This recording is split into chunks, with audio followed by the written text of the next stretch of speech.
প্রিয় দেশবাসী, দেশের শিশু, কিশোর কিশোরী, তরুণ তরুণী, ছাত্রছাত্রী, বয়স্ক বৃদ্ধ, পুরুষ মহিলা সবাইকে আমার সালাম জানাচ্ছি। আসসালামু আলাইকুম। বক্তব্যের শুরুতে আমি গভীর শ্রদ্ধা জানাচ্ছি জুলাই আগস্ট মাসে ফেসিবাদের বিরুদ্ধে ছাত্র শ্রমিক জনতার অভ্যুত্থানে নিহত সকল শহীদের প্রতি।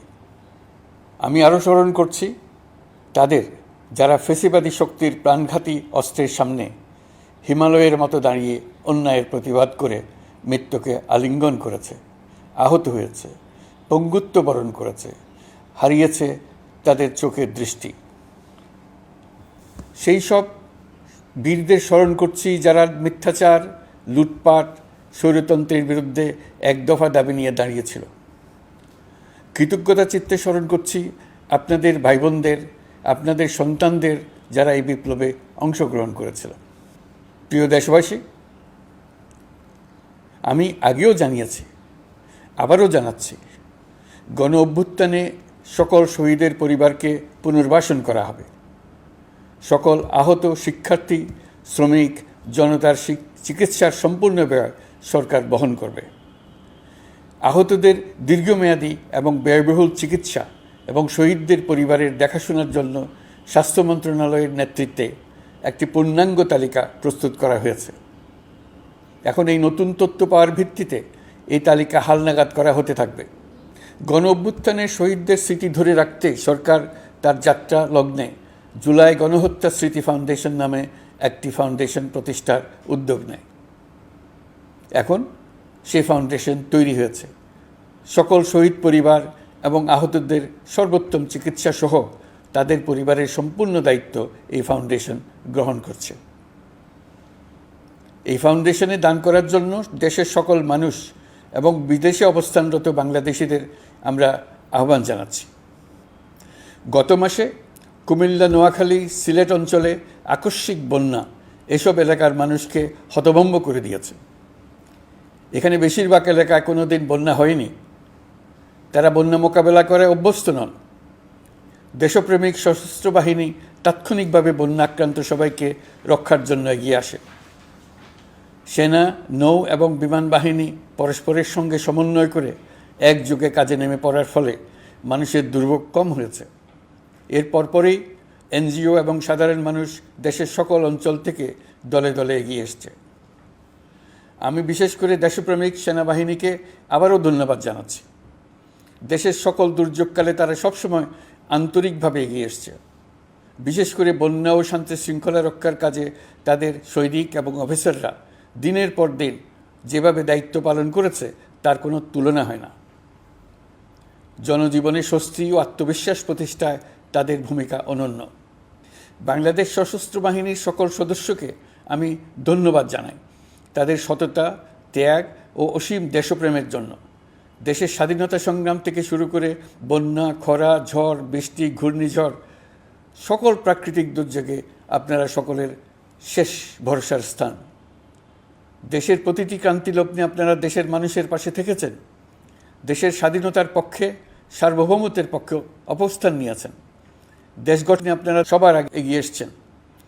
বিগত জুলাই হতে শুরু হওয়া গণ অভ্যুত্থান, বন্যা, নিরাপত্তা প্রদান, অস্ত্র উদ্ধার সহ সকল কার্যক্রমে আপনারা সফলভাবে দিনরাত কাজ করে যাচ্ছেন।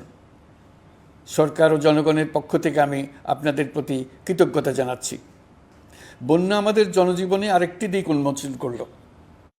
দেশের সকল জায়গায় মানুষের সক্রিয় সহানুভূতির জোয়ার উঠেছিল অবিশ্বাস্য মাত্রায়।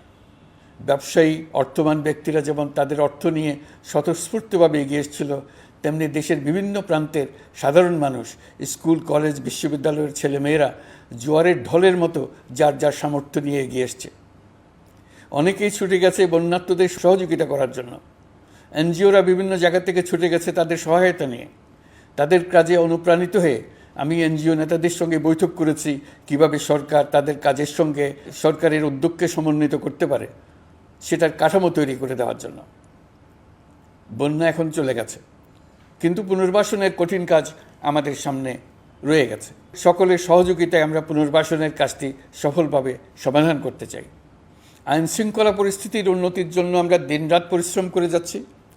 যে সমস্ত ভাই বোনেরা তাদের গত 16 বছরের বেদনা জানিয়ে তার প্রতিকার পাওয়ার জন্য আমার অফিস এবং সচিবালয়ের অফিস সমূহের সামনে প্রতিদিন ঘেরাও কর্মসূচি দিয়ে আমাদের কাজকর্ম ব্যাহত করছিলেন, তারা আমার আহ্বানে সাড়া দিয়ে ঘেরাও কর্মসূচির থেকে বিরত হয়েছেন বটে, তবে অন্যত্র আবার তারা তাদের কর্মসূচি দিয়ে যাতায়াতে ব্যাঘাত সৃষ্টি করছেন।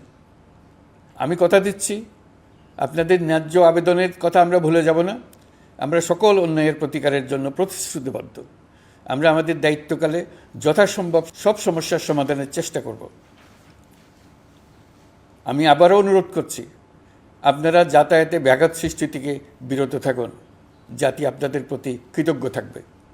তৈরি পোশাক, ওষুধ শিল্প, এসব এলাকায় শ্রমিক ভাই বোনেরা তাদের অভিযোগ জানানোর জন্য ক্রমাগতভাবে এই শিল্পের কার্যক্রম পরিচালনা বন্ধ রাখতে বাধ্য করছেন। এটা আমাদের অর্থনীতিতে যে নেতিবাচক প্রভাব ফেলবে সেটা মোটেই কাম্য নয়। এমনিতেই ছাত্র শ্রমিক জনতার বিপ্লবের পর যে অর্থনীতি আমরা পেয়েছি সেটা নিয়মনীতিবিহীন দ্রুত ক্ষীয়মান একটা অর্থনীতি। প্রাতিষ্ঠানিক কাঠামো প্রায় ধ্বংসপ্রাপ্ত। বৈদেশিক মুদ্রার রিজার্ভ তলানিতে গিয়ে ঠেকেছে। আমরা এই অর্থনীতিতে প্রাণ সঞ্চারের চেষ্টা করছি, আমাদের উদ্যোগে সাড়াও পাচ্ছি। ঠিক এই সময়ে আমাদের শিল্প কারখানাগুলো বন্ধ হয়ে যাক, অকার্যকর হয়ে যাক, এটা আমাদের অর্থনীতিতে বিরাট আঘাত পড়বে। সেটা কিছুতেই আমাদের কাম্য হতে পারে না।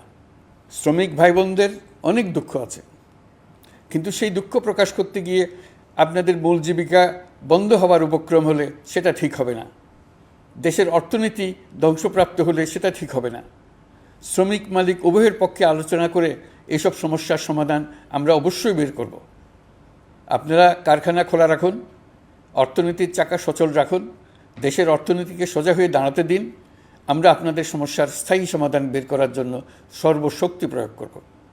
মালিক পক্ষের কাছে আমাদের আবেদন, আপনারা শ্রমিকদের সঙ্গে বোঝাপড়া করুন, কারখানা সচল রাখুন, অর্থনীতির দুর্বল স্বাস্থ্যকে সবল করে তুলুন। ওষুধ শিল্প এবং তৈরি পোশাক শিল্প দেশের গৌরব। এর মাধ্যমে আমাদের শ্রমিক ভাই বোনেরা তাদের কর্মকুশলতা বিশ্বকে মুগ্ধ করেছে। এর সাফল্য এখন থমকে আছে। আমরা এই দুই শিল্পকে তাদের সম্ভাব্য শীর্ষে নিয়ে যেতে চাই।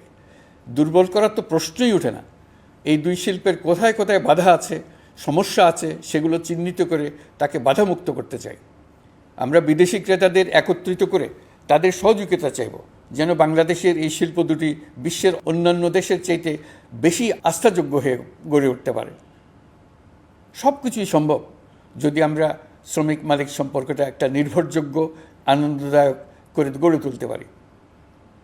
আমাদের সরকারের প্রথম মাস কাটল, দ্বিতীয় মাস থেকে আমরা নতুন বাংলাদেশ গড়ার ভিত্তি হিসেবে নতুন শ্রমিক মালিক সম্পর্কের সূচনা করতে চাই।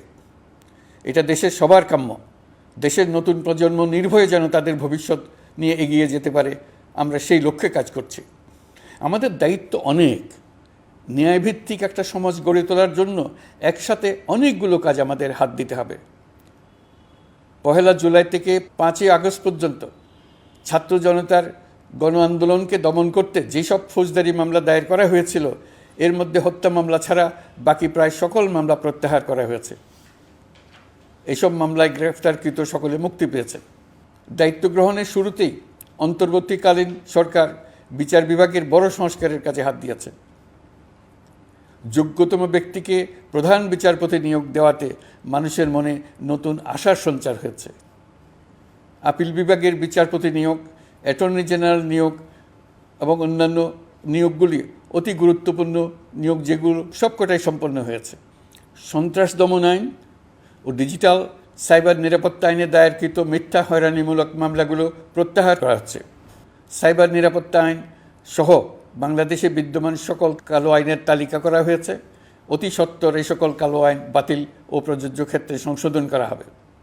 সাংবাদিক সাগর রনি হত্যাকাণ্ড সহ বহুল আলোচিত 5টি হত্যাকাণ্ডের তদন্ত ও বিচার অগ্রাধিকার ভিত্তিতে ও দ্রুততম সময়ে নিষ্পত্তির জন্য সহায়তা প্রদান করা হচ্ছে। সম্প্রতি আমরা বলপূর্বক গুম থেকে সকল ব্যক্তির সুরক্ষার জন্য আন্তর্জাতিক কনভেনশনের সনদে স্বাক্ষর করেছি। ফলে স্বৈরাচার দ্বারা প্রতিষ্ঠিত গুম সংস্কৃতির সমাপ্তি ঘটানোর জন্য আন্তর্জাতিকভাবে আমরা প্রতিজ্ঞাবদ্ধ হলাম। এছাড়া আমরা ফেসিবাদ শাসনের 15 বছরে গুমের প্রতিটি ঘটনা তদন্ত করার জন্য পৃথক একটা কমিশন গঠন করছি। যেসব পরিবার তাদের নিখোঁজ পিতা, স্বামী, পুত্র এবং ভাইদের পাওয়ার জন্য বছরের পর বছর যন্ত্রণার সাথে অপেক্ষা করছেন, আমরা আপনাদের বেদনায় সমবেথী। আয়নাঘরগুলো বন্ধ করে দেওয়া হয়েছে এবং সেই সাথে বের হয়ে আসছে ফ্যাসিস্ট হাসিনা সরকারের গুমের শিকার ভাই বোনদের কষ্ট ও যন্ত্রণা গাথা। আমাদের তরুণ প্রজন্মের ভবিষ্যৎ যেন উজ্জ্বল হয়, সেটা নিশ্চিত করতে শিক্ষা ব্যবস্থার দিকে আমাদের পূর্ণ নজর রয়েছে। ইতোমধ্যে প্রথম শ্রেণী থেকে দ্বাদশ শ্রেণী পর্যন্ত বর্তমানের ত্রুটিপূর্ণ শিক্ষাক্রম পরিবর্তন করা হয়েছে। বই সংশোধন ও পরিমার্জনের কাজ শেষ পর্যায়ে আছে। এই সংস্কারের কাজ অব্যাহত থাকবে। বিশ্ববিদ্যালয়সমূহের উচ্চ প্রশাসনিক পদগুলো পূরণ করে শিক্ষা কার্যক্রম স্বাভাবিক করার কাজ দ্রুত গতিতে এগিয়ে চলেছে। বেসরকারি শিক্ষা প্রতিষ্ঠানগুলোর পরিচালনা বোর্ডে দখলদারিত্বের রাজনীতি বন্ধ করার ব্যবস্থাও নেওয়া হয়েছে। আপনারা নিশ্চয় লক্ষ্য করেছেন, আমাদের প্রথম মাসে দেশের প্রায় সকল বিশ্ববিদ্যালয়ের উপাচার্য এবং উপাচার্য মহোদয়গণ পদত্যাগ করেছেন। উচ্চশিক্ষার ক্ষেত্রে এটা বিরাট শূন্যতার সৃষ্টি করেছে। প্রথম মাসে আমরা ক্রমাগতভাবে প্রতিটি বিশ্ববিদ্যালয়ে সবার কাছে গ্রহণযোগ্য এমন উপাচার্য এবং উপাচার্য নিয়োগ দেওয়ার কাজ শুরু করেছে। এর ফলে সকল সরকারি এবং বেসরকারি বিশ্ববিদ্যালয়গুলোতে নতুন উদ্যমে কাজ শুরু করার পরিবেশ সৃষ্টি হয়েছে। সংবাদ মাধ্যম ও মত প্রকাশের পূর্ণ স্বাধীনতা ইতিমধ্যে নিশ্চিত করা হয়েছে। আমরা সবাইকে বলে দিয়েছি, আপনারা মন খুলে আমাদের সমালোচনা করুন, আমরা সবার মতামতের প্রতি শ্রদ্ধাশীল। মিডিয়া যাতে কোনো রকম বাধা বিপত্তি ছাড়া নির্বিঘ্নে তাদের কাজ করতে পারে, সেজন্য একটা মিডিয়া কমিশন গঠন করা সরকারের সক্রিয় বিবেচনাধীন। আরও যেসব কমিশন সরকার সহ অন্য সবাইকে জবাবদিহিতার আওতায় আনতে পারে, আমরা তাদের পুনর্গঠন ও সংস্কারের উদ্যোগ নিয়েছি, যাতে তারা আরও শক্তিশালী হয়, জনকল্যাণে কাজ করে। দায়িত্ব গ্রহণের পর বিভিন্ন দেশের সরকার প্রধান টেলিফোনে এবং শুভেচ্ছা বার্তা পাঠিয়ে আমাকে অভিনন্দন জানিয়েছেন। বিভিন্ন দেশের রাষ্ট্রদূত এবং হাই কমিশনারবৃন্দ আমার সাথে সাক্ষাৎ করে দ্বিপাক্ষিক সহযোগিতা বৃদ্ধির আশ্বাস দিয়েছেন। আমার অনুরোধে সংযুক্ত আরব আমিরাতের 57 জন বাংলাদেশি যারা ফেসিবাদ বিরোধী বিক্ষোভে অংশগ্রহণ করা বিভিন্ন মেয়াদে কারাদণ্ডে দণ্ডিত হয়েছিলেন, তাদের সাধারণ ক্ষমা ঘোষণা করেছেন সে দেশের সরকার। ইতিমধ্যে তাদের কয়েকজন দেশে ফিরে এসেছেন। এই ক্ষমা প্রদর্শন ছিল অতি বিরল একটি ঘটনা। এই জন্য আমি সংযুক্ত আরব আমিরাতের রাষ্ট্রপতি শেখ মোহাম্মদ বিন জায়েদ আল নাহিয়ানকে ধন্যবাদ ও কৃতজ্ঞতা জানিয়েছি আপনাদের সবার পক্ষ থেকে। যে সমস্ত সরকার প্রধানের সঙ্গে আমার টেলিফোনে যোগাযোগ হয়েছে, তাদের মধ্যে রয়েছেন ভারতের প্রধানমন্ত্রী নরেন্দ্র মোদী, পাকিস্তানের প্রধানমন্ত্রী শাহবাজ শরীফ। আমরা ভারত এবং অন্যান্য প্রতিবেশী রাষ্ট্রসমূহের সঙ্গে সুসম্পর্ক চাই, তবে সেই সম্পর্ক হতে হবে ন্যায্যতা এবং সমতার ভিত্তিতে। ভারতের সাথে আমরা ইতিমধ্যে বন্যা মোকাবেলায় উচ্চ পর্যায়ে দ্বিপাক্ষিক সহযোগিতার আলোচনা শুরু করেছি। দক্ষিণ এশিয়ায় আঞ্চলিক সহযোগিতা বৃদ্ধির লক্ষ্যে আমি সার্ক রাষ্ট্রগোষ্ঠী পুনর্জীবিত করার উদ্যোগ নিয়েছি। আমরা চাই আমাদের দেশ যেন একটি গণতান্ত্রিক দেশ হিসেবে বিশ্বের কাছে সম্মানের সাথে পরিচিত হয়। দেশের পরিকল্পনা যেন দেশের মানুষকেন্দ্রিক হয়, কোনো নেতা বা দলকেন্দ্রিক না হয়। আমরা স্বৈরাচারী হাসিনা সরকারের অহেতুক কোটি কোটি টাকা ব্যয়ের প্রকল্প বাস্তবায়িত হতে দেখেছি, যেগুলো কখনোই দেশের মানুষের জন্য ছিল না, বরং এর সাথে জড়িত ছিল কুৎসিত আমিত্ব এবং বিশাল আকারের চুরি। চলমান এবং প্রস্তাবিত সকল উন্নয়ন প্রকল্পগুলোর যাচাই বাছাই করার কাজ ইতিমধ্যে আমরা শুরু করেছি। প্রকল্প বাস্তবায়নের পর্যায় বিবেচনা করে বাকি কাজে ব্যয়ের সাশ্রয় এমনকি প্রয়োজন মতে তা বাতিল করার কথা বিবেচনা করা হবে। দেশের মানুষকে আর ফাঁকি দেওয়া চলবে না। কর্মসংস্থান তৈরি করবে এমন প্রকল্পগুলোকে আমরা অগ্রাধিকার দেব। লুটপাট ও পাচার হয়ে যাওয়া অর্থ ফিরিয়ে আনার উদ্যোগ আমরা নিয়েছি। আর্থিক খাতে শৃঙ্খলা ফিরিয়ে আনতে একটা ব্যাংকিং কমিশনও গঠন করার উদ্যোগ নেওয়া হয়েছে। বিভিন্ন ব্যাংকের পরিচালনা পরিষদ পুনর্গঠন করা হয়েছে। ব্যাংকিং খাতে এই এক মাসে বিরাট পরিবর্তন এসেছে, আপনারা নিশ্চয়ই সেটা লক্ষ্য করেছেন। আমরা এই খাতে নিয়মনীতি প্রতিষ্ঠা করতে পেরেছি। আরও অনেক কাজ বাকি রয়ে গেছে।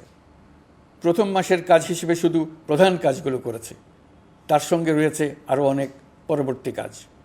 ফেসিবাদী সরকার লুটপাট করার জন্য নতুন করে 60,000 কোটি টাকা ছাপিয়ে বাজারে ছাড়ার কারণে মুদ্রাস্ফীতির শিকার হয়েছে দেশের মানুষ।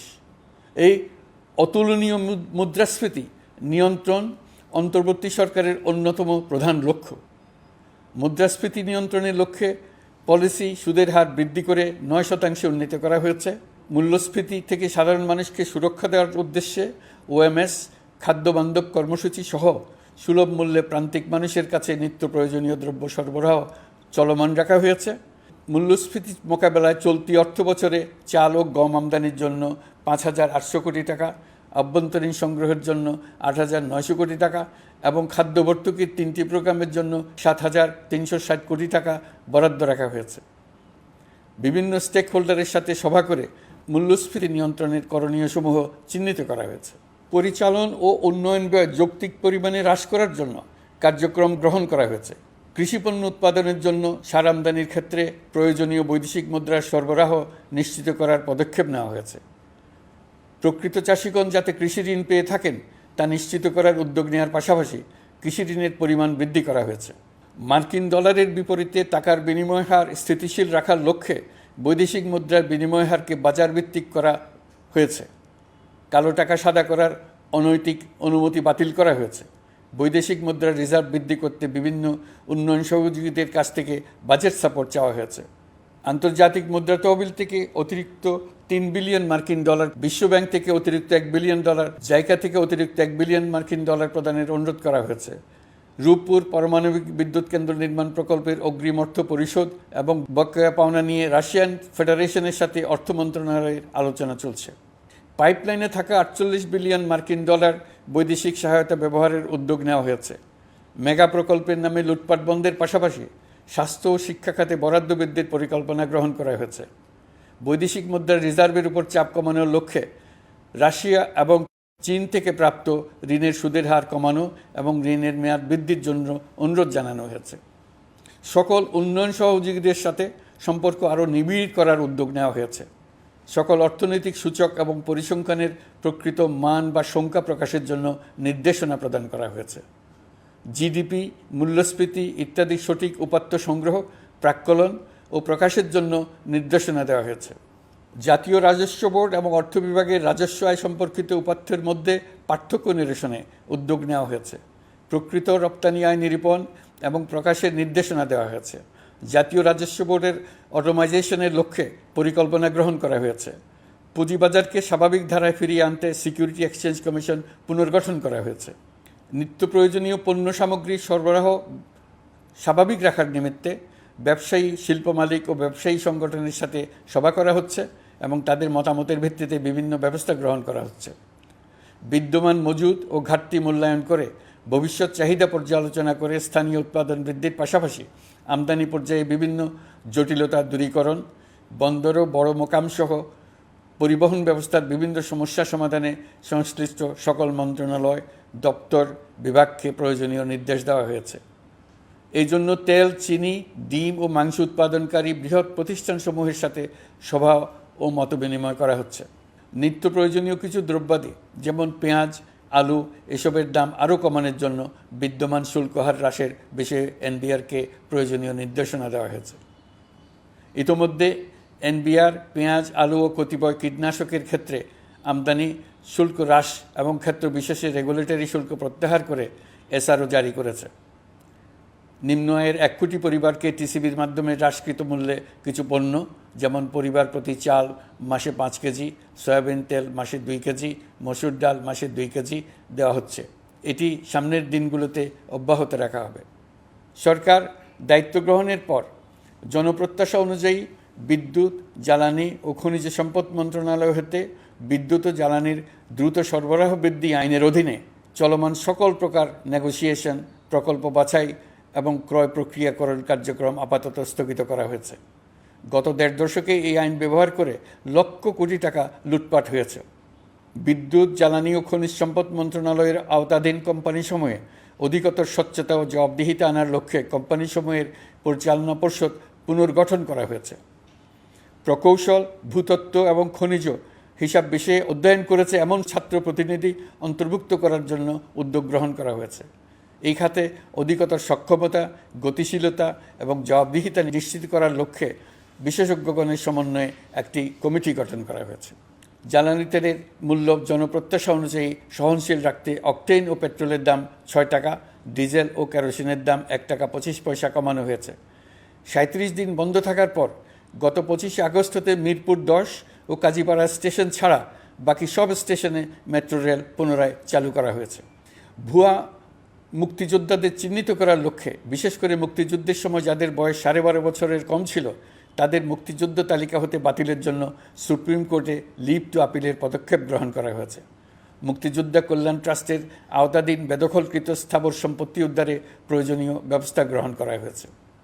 গৃহায়ন ও গণপূর্ত মন্ত্রণালয় কর্তৃক গৃহীত বরিশাল, রংপুর, ময়মনসিংহ উন্নয়ন কর্তৃপক্ষ আইন এর খসড়া তৈরির কার্যক্রম নেওয়া হয়েছে। পূর্বাচল নতুন শহর প্রকল্প, ঢাকার আশেপাশে স্যাটেলাইট সিটি নির্মাণের রোডম্যাপ চূড়ান্তকরণের উদ্যোগ নেওয়া হয়েছে। বিধি বহির্ভূত প্রদত্ত প্লট ও ফ্ল্যাটের বরাদ্দ বাতিলের উদ্যোগ নেওয়া হয়েছে। প্রিয় দেশবাসী, আপনাদের আমাদের সন্তানদের জন্য একটি গণতান্ত্রিক বাংলাদেশের রূপরেখা তৈরি করতে আমরা দৃঢ় প্রতিজ্ঞ। আর যেন আমাদের কোনো স্বৈরাচারের হাতে পড়তে না হয়। আমরা যাতে বলতে পারি আমরা একটি গণতান্ত্রিক দেশে বসবাস করি, আমরা যাতে সকলেই দাবি করতে পারি যে এই দেশটি আমাদের, আমরা সেই লক্ষ্যেই কাজ করছি। কেউ আইন নিজের হাতে তুলে নেবেন না।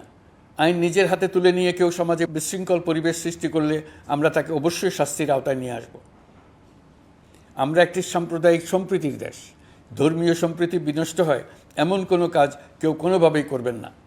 অতীতে শুধুমাত্র আওয়ামী মতাদর্শী না হওয়ার কারণে ১৮০০তম থেকে ৪২তম বিসিএস পর্যন্ত বিপিএসসি কর্তৃক সুপারিশকৃত অনেক প্রার্থী নিয়োগ বঞ্চিত হয়েছেন। ৮ই আগস্ট পরবর্তী সময়ে এর মধ্যে এদের ২৫৯ জনকে নিয়োগ দেওয়া হয়েছে। মাঠ প্রশাসনকে জনবান্ধব এবং দুর্নীতিমুক্ত জবাবদিহিমূলকভাবে গড়ে তোলার জন্য সব ধরনের উদ্যোগ নেওয়া হয়েছে। সরকারি কর্মচারীদের বাধ্যতামূলকভাবে সম্পদ বিবরণী দাখিলের নির্দেশ দেওয়া হয়েছে এবং এটা প্রতি বছর তাদেরকে করতে হবে। ধ্বংস হয়ে পড়া একটা জনপ্রশাসনকে নিয়ে যাত্রা শুরু করেছি।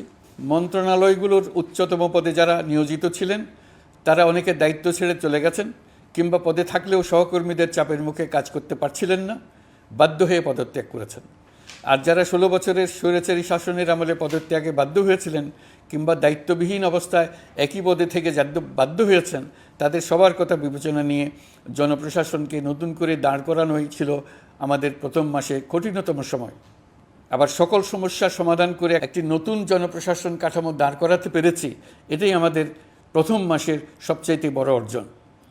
আমার বিশ্বাস এই জনপ্রশাসন জনগণের ইচ্ছা পূরণে সর্বোচ্চ অবদান রাখতে পারবে। অতি স্বল্প জনবল নিয়ে দাপ্তরিক কার্যক্রম শুরু করা হলেও প্রথম দিকে বিভিন্ন মন্ত্রণালয় ও বিভাগ থেকে পাঠানো বিবিধ প্রস্তাব দ্রুত গতিতে এবং আইনগত সমস্ত বাধ্যবাধকতা মেনে সিদ্ধান্ত নেওয়া হয়েছে। গত এক মাসে বিভিন্ন মন্ত্রণালয় ও বিভাগ ১৯৮টি অতি গুরুত্বপূর্ণ বিষয়ে সিদ্ধান্ত নিয়েছে।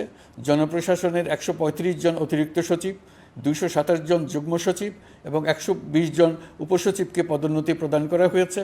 ৫৯টি জেলার জেলা প্রশাসককে প্রত্যাহার করা হয়েছে এবং নতুন ৫৯ জন জেলা প্রশাসককে নিয়োগ দেওয়া হয়েছে। ৬৭ জন কর্মকর্তার চুক্তিভিত্তিক নিয়োগ বাতিল করা হয়েছে। ১০ জন যুগ্ম সচিব, ৮ জন অতিরিক্ত সচিব, ৬ জন সচিবকে ওএসডি করা হয়েছে। বাংলাদেশ পুলিশের ৮০ জন ডিআইজি, ৩০ জন পুলিশ সুপার সহ ১১০ জনকে পদোন্নতি প্রদান করা হয়েছে।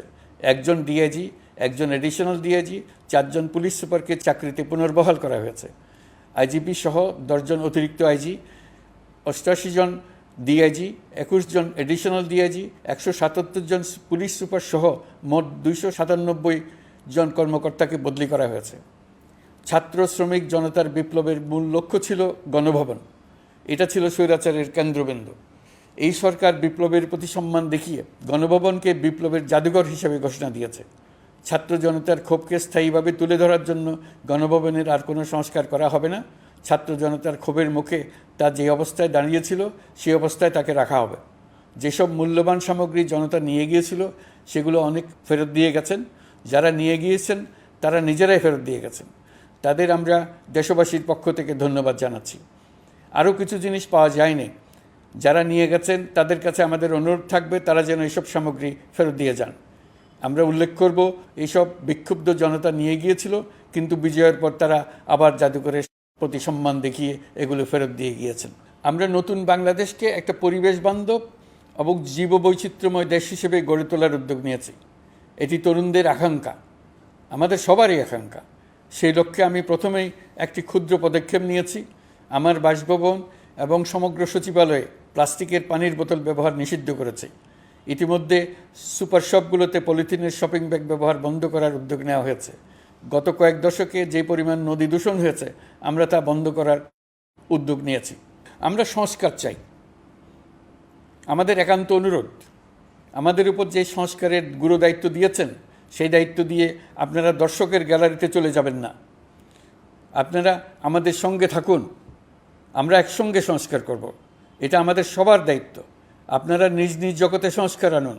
একটা জাতির সংস্কার শুধু সরকারের সংস্কার হলে হয় না। আপনি ব্যবসায়ী হলে আপনার ব্যবসায়ী সংস্কার আনুন। ব্যবসায়ী গোষ্ঠীরা তাদের নিজ নিজ সমিতির মাধ্যমে সংস্কার আনুন।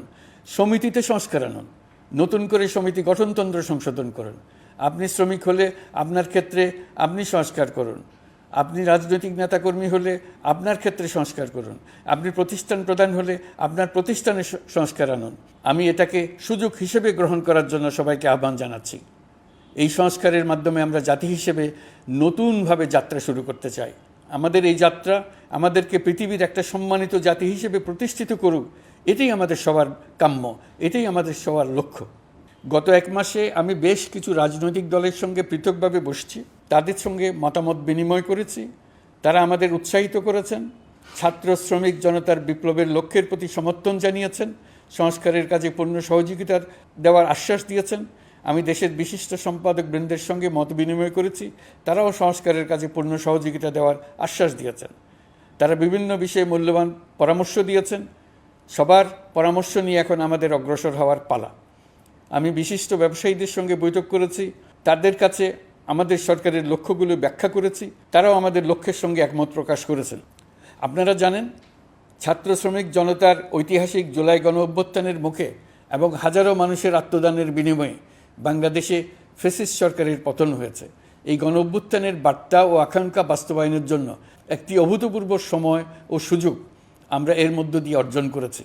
এর বাস্তবায়ন তথা বাংলাদেশের ফ্যাসিজম বা স্বৈরতান্ত্রিক শাসন পুনরাবৃত্তির আশঙ্কা রোধ এবং জনমালিকানা ভিত্তিক কল্যাণমুখী জনস্বার্থে নিবেদিত একটি রাষ্ট্র ব্যবস্থা প্রবর্তনের লক্ষ্যে কিছু জাতীয় ভিত্তিক সংস্কার সম্পন্ন করা জরুরি হয়ে পড়েছে। উক্ত সংস্কার ভাবনার অন্যতম কেন্দ্রবিন্দু হচ্ছে সুষ্ঠু নির্বাচন ব্যবস্থা, সুশাসন প্রতিষ্ঠা করা। আমরা যেহেতু জনগণের ভোটাধিকার ও জনগণের মালিকানায় বিশ্বাস করি, সেহেতু নির্বাচন ব্যবস্থার উন্নয়নে আমাদের সংস্কার ভাবনায় গুরুত্ব পেয়েছে অধিক। আমরা মনে করি নির্বাচনের নামে সংখ্যাগরিষ্ঠতার একাধিপত্য ও দুঃশাসন মানুষের উপর চাপিয়ে দেওয়া বা এর মাধ্যমে এক ব্যক্তি বা এক পরিবার বা কোনো গোষ্ঠীর কাছে সকল ক্ষমতা কুক্ষিগত করে রাখার কোনো ক্রমেই গ্রহণযোগ্য নয়। এসব আশঙ্কা রোধ করার জন্য নির্বাচনের সাথে সম্পর্কিত নির্বাচন কমিশন সহ অন্যান্য প্রতিষ্ঠানগুলোর সংস্কারের কথা আমরা ভাবছি। নির্বাচন ব্যবস্থার সাথে সম্পর্কিত প্রতিষ্ঠান হিসেবে পুলিশ প্রশাসন, জনপ্রশাসন, বিচার প্রশাসন, দুর্নীতি দমন কমিশন এই 4টি প্রতিষ্ঠানের সংস্কার করা সুষ্ঠু ও অবাধ নির্বাচনের জন্য অপরিহার্য। এসব প্রতিষ্ঠানের সংস্কার জনমালিকানা ভিত্তিক, জবাবদিহিমূলক এবং কল্যাণমূলক রাষ্ট্র ব্যবস্থা প্রতিষ্ঠায়ও অবদান রাখবে বলে আমি বিশ্বাস করি। এর পাশাপাশি সমাজের সকল স্তরের মানুষের প্রতিনিধিত্ব ও স্বার্থ নিশ্চিত করার জন্য এবং জুলাই গণ অভ্যুত্থানের বার্তাকে প্রতিফলিত করার জন্য সাংবিধানিক সংস্কারের প্রয়োজন আমরা অনুভব করছি। এসব বিষয়ে সংস্কার করার প্রাথমিক পদক্ষেপ হিসেবে আমরা প্রাথমিকভাবে 6টি কমিশন গঠন করার সিদ্ধান্ত নিয়েছি। এসব কমিশনের কাজ পরিচালনার জন্য বিষয়ভিত্তিক অভিজ্ঞতা বিবেচনা করে 6 জন বিশিষ্ট নাগরিকের নেতৃত্বে এই কমিশনগুলো পরিচালনা করার দায়িত্ব দিয়েছি। এরপর আরও বিভিন্ন বিষয়ে কমিশন গঠন করার প্রক্রিয়া আমরা অব্যাহত রাখব। নির্বাচন ব্যবস্থা সংস্কার কমিশনের প্রধান হিসেবে দায়িত্ব পালন করবেন ডক্টর বদিউল আলম মজুমদার। পুলিশ প্রশাসন সংস্কার কমিশনের প্রধান হিসেবে কাজ করবেন জনাব সরফরাজ চৌধুরী। বিচার বিভাগ সংস্কার কমিশনের প্রধান হিসেবে দায়িত্ব পালন করবেন বিচারপতি শাহ আবু নাঈম মুমিনুর রহমান। দুর্নীতি দমন সংস্কার কমিশনের প্রধান হিসেবে দায়িত্ব পালন করবেন ডক্টর ইফতেখারুজ্জামান। জনপ্রশাসন সংস্কার কমিশনের প্রধান হিসেবে দায়িত্ব পালন করবেন জনাব আব্দুল মুহিত চৌধুরী। সংবিধান সংস্কার কমিশনের প্রধান হিসেবে দায়িত্ব পালন করবেন ডক্টর শাহদিন মালিক। এসব কমিশনের অন্য সদস্যদের নাম কমিশন প্রধানদের সাথে আলোচনা করে ঠিক করা হবে। কমিশনগুলোর আলোচনা ও পরামর্শ সভায় উপদেষ্টা পরিষদের সদস্য, ছাত্র, শ্রমিক জনতা আন্দোলনের প্রতিনিধি, নাগরিক সমাজ ও রাজনৈতিক দলের প্রতিনিধিরা উপস্থিত থাকবেন। পূর্ণাঙ্গভাবে গঠিত হওয়ার পর কমিশন আনুষ্ঠানিকভাবে তাদের কাজ আগামী 1 অক্টোবর থেকে শুরু করতে পারবে বলে আমি আশা করছি এবং এটি পরবর্তী 3 মাসের মধ্যে সম্পন্ন হবে বলে আমরা ধারণা করছি। কমিশনের রিপোর্টের ভিত্তিতে সরকার পরবর্তী পর্যায়ে প্রধান রাজনৈতিক দলগুলোর সাথে পরামর্শ সভার আয়োজন করবে। চূড়ান্ত পর্যায়ে ছাত্র সমাজ, নাগরিক সমাজ, রাজনৈতিক দলের প্রতিনিধি, সরকারের প্রতিনিধি নিয়ে ব্যাপক ভিত্তিক 3 থেকে 7 দিন ব্যাপী একটি পরামর্শ সভার ভিত্তিতে সংস্কার ভাবনার রূপরেখা চূড়ান্ত করা হবে। এতে এই রূপরেখা কীভাবে বাস্তবায়ন হবে তার একটি ধারণাও দেওয়া হবে। এই আয়োজন জুলাই গণ-অভ্যুত্থানের বার্তা বাস্তবায়ন ও রাষ্ট্র পুনর্নির্মাণ তাগিদের ঐক্যবন্ধনে গোটা জাতিকে শক্তিশালী ও আশাবাদী করে তুলবে বলে আমাদের বিশ্বাস। প্রিয় দেশবাসী, আমাদের সামনে অনেক কাজ, সবাই মিলে একই লক্ষ্যে আমরা অগ্রসর হতে চাই। আমাদের মধ্যে, বিশেষ করে আমাদের নতুন প্রজন্মের মধ্যে যে সুপ্ত প্রতিভা লুকিয়ে আছে সেটা যেন বিনা বাধায় রাষ্ট্রের এবং সমাজের সহযোগিতায় প্রকাশ করতে পারি, সেই সুযোগের কাঠামো তৈরি করতে চাই। সকলে মিলে আমাদের পরিবারের প্রতিটি সদস্যকে, সে ঝাড়ুদার হোক, ছাত্র হোক, শিক্ষক হোক, যে কোনো ধর্মের হোক, সবার সমান অধিকার নিশ্চিত করতে চাই। এই হলো আমাদের সংস্কারের মূল লক্ষ্য। আসুন ছাত্র শ্রমিক জনতার এই বিপ্লবের লক্ষ্যকে আমরা দ্রুত বাস্তবায়ন করি। আমাদের প্রথম মাসে আমরা যেই গতিতে, যে উদ্যম নিয়ে কাজ এগিয়ে নিয়ে যাওয়ার কথা চিন্তা করেছিলাম সেটা হয়তো করতে পারিনি বাস্তব অবস্থার পরিপ্রেক্ষিতে। দেশের আইনশৃঙ্খলা পরিস্থিতি স্বাভাবিক রাখা গেলে আশা করি আমরা আমাদের গতি অনেক বাড়াতে পারব। এই জন্য দেশের সকল মানুষের কাছে, শিক্ষক, ছাত্রছাত্রী, কৃষক, শ্রমিক, পেশাজীবী, বড় ব্যবসায়ী, ক্ষুদ্র ব্যবসায়ী, দিনমজুর, গৃহিণী, সকলের সহযোগিতা চাইছি। আমাদের কাজ বড় কঠিন, কিন্তু জাতি হিসেবে এবার ব্যর্থ হওয়ার কোনো অবকাশ আমাদের নেই। আমাদেরকে সফল হতেই হবে। এই সাফল্য আপনাদের কারণেই আসবে, আপনার সহযোগিতার কারণেই আসবে। আমাদের কাজ হবে আপনার আমার স্বপ্নকে বাস্তবে রূপায়িত করা। এখন আমরা আমাদের 2য় মাস শুরু করছি। আমাদের 2য় মাসে যেন আপনাদের মনে দৃঢ় আস্থা সৃষ্টি করতে পারি, সেই চেষ্টা করে যাব। ধৈর্য ধরুন, এই কথাটি আমি মোটেই আপনাদের বলবো না। আমরা সবাই অধৈর্য হয়ে পড়েছি। এত সব কাজ কখন যে শেষ হবে এটা চিন্তা করে আমরা অধৈর্য হব, কেন হব না? কিন্তু সঠিকভাবে কাজ করব, কাজে কোনো অধৈর্যের চিহ্ন রাখব না। প্রিয় দেশবাসী, দেশের শিশু, কিশোর কিশোরী, তরুণ তরুণী, ছাত্রছাত্রী, বয়স্ক, বৃদ্ধ, পুরুষ, মহিলা, সবাইকে আবারও আমার সালাম জানাচ্ছি। আসসালামু আলাইকুম। আপনাদের সবাইকে ধন্যবাদ জানাচ্ছি। মহান আল্লাহ আমাদের সকলের সহায় হন।